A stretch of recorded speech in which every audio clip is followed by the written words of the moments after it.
Dans mes commentaires, j'ai souvent des personnes qui me demandent « Maxime, est-ce que t'es gay parce que ton père était absent ?»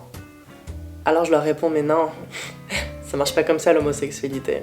Je suis gay parce que ma mère m'a fait vacciner. » Donc si on va parler d'anxiété, on va parler de moyens naturels de réduire son anxiété. Et c'est vraiment mon expérience.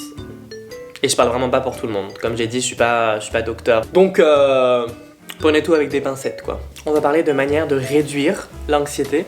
Donc je vais vous dire quelques combines que moi j'ai et qui m'aident au quotidien et qui arrivent à me faire passer des journées presque normales quoi. Alors la première, c'est stupide, mais c'est d'aller courir. J'en ai parlé avec mon psy et d'après lui, je fuis littéralement mes problèmes. Genre si vous avez des problèmes, si vous avez trop d'anxiété, fuyez. Moi c'est ce que je fais. Je fais un sprint, ça dure 8 minutes. Ah ouais, je suis explosé, je dois m'asseoir sur le trottoir. Donc vous pouvez essayer ça. Autre chose, j'ai une technique dans ma baignoire. C'est assez orthodoxe et ça détruit la peau. Mais ça fonctionne super bien pour l'anxiété. Alors, vous devez vous allonger, donc vous êtes horizontal. Et vous faites tourner la douche pour que le jet d'eau arrive directement sur votre visage qui est allongé. Donc en fait c'est un peu du waterboarding, ce que la CIA a fait à Guantanamo Bay. Mais ça fonctionne pour l'anxiété aussi, donc torture, pas torture. Le fait d'avoir de l'eau très chaude, déjà ça va augmenter votre dopamine.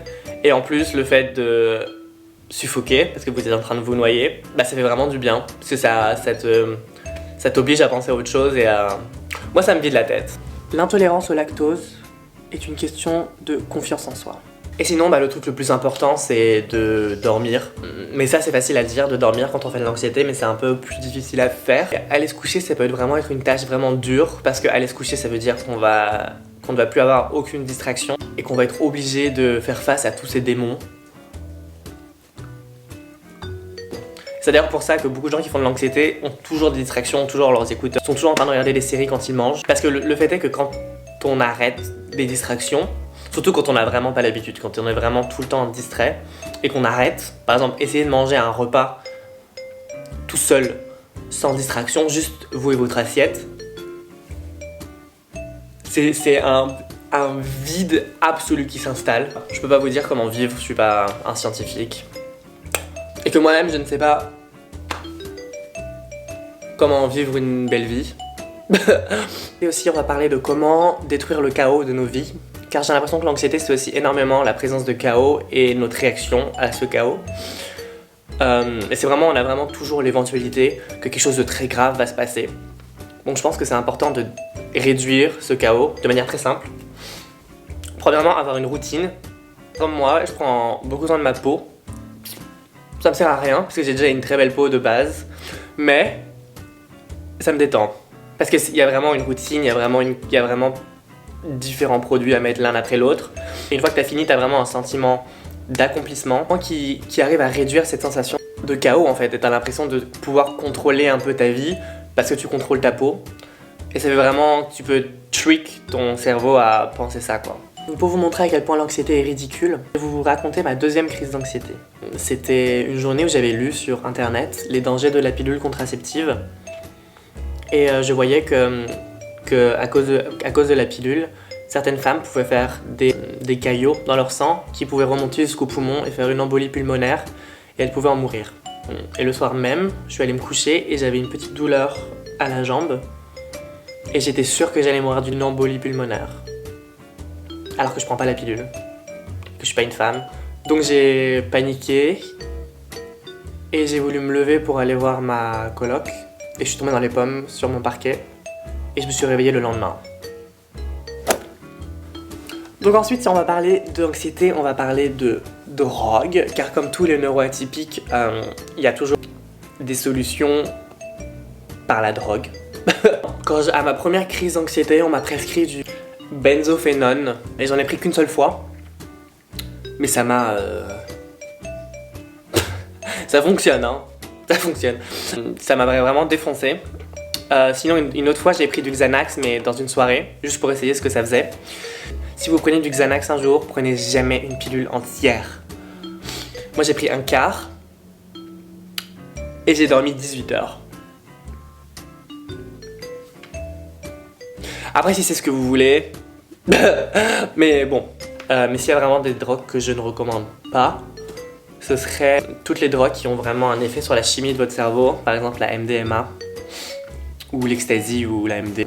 Parce que quand on est anxieux ou quand on est dépressif, on a souvent des taux vraiment bas de dopamine. La MD justement, ça va vraiment tout utiliser en une soirée et le lendemain souvent on a un crash quoi, on a vraiment, ça peut durer 1 semaine, 2 semaines, 3 semaines. Donc si vous pouvez vraiment rester loin de ces drogues là, à faire quoi. Donc sinon j'ai commencé à, je sais pas si j'ai le droit d'en parler sur YouTube, mais j'ai commencé à microdoser des champignons hallucinogènes. Microdoser, ça veut dire que la dose pour avoir le trip, pour voir plein de couleurs et tout, c'est la dose juste en dessous de ça.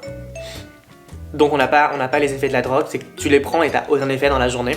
Ça se prend pas tous les jours, hein, ça se prend tous les 4 jours. Sinon il y a l'accoutumance et après il faudrait augmenter les doses et après tu serais dans un trip. Donc non, mais de toute façon c'est très bien expliqué sur internet, donc vous pouvez aller voir. J'achète des pilules vides à la pharmacie, genre, et tu peux juste le remplir comme ça. Et j'ai beaucoup d'amis qui le faisaient, avec du LSD notamment. Mais moi j'ai peur. Parce que déjà c'est fait dans un laboratoire, alors que les champignons c'est Mère Nature qui donne. C'est Dieu qui donne. Donc ça me faisait moins peur. Et j'en ai fait pendant 2 mois. J'ai vraiment senti une différence au bout de 2 semaines. Parce que ça soigne pas. Ça vous empêche en fait de rester dans votre cercle vicieux de négativité, souvent créé avec l'anxiété et la dépression. Donc ça va vous créer de nouvelles connexions qui vont être capables de... Donc vous êtes capable de sortir de ce cercle noir un peu plus facilement. Bon après il n'y a pas d'addiction. Par exemple je suis pas accro, j'ai arrêté depuis le confinement et franchement ça m'a... Il n'y a vraiment pas aucune addiction quoi. Mon anxiété est vraiment au même niveau qu'elle était quand je prenais les champignons. Après j'ai pas le droit de vous conseiller de drogue illégale, donc vraiment faites à votre guise. Je ne fais pas la promotion ni rien. Je pense que c'est quand même une alternative plus naturelle et plus saine. Mais après faites ce que vous êtes capable de faire et prendre des antidépresseurs ou tout ce que votre médecin vous prescrit, ça va toujours être mieux que de rien faire. Donc voilà, j'espère que ça vous aura aidé. On sait jamais, hein. Au Danemark, la petite souris existe vraiment. C'est un garçon, il s'appelle Jørgen. Il est en prison présentement. Oh, si vous avez de l'anxiété et que vous voulez plus en avoir, allez dormir et prenez de la drogue.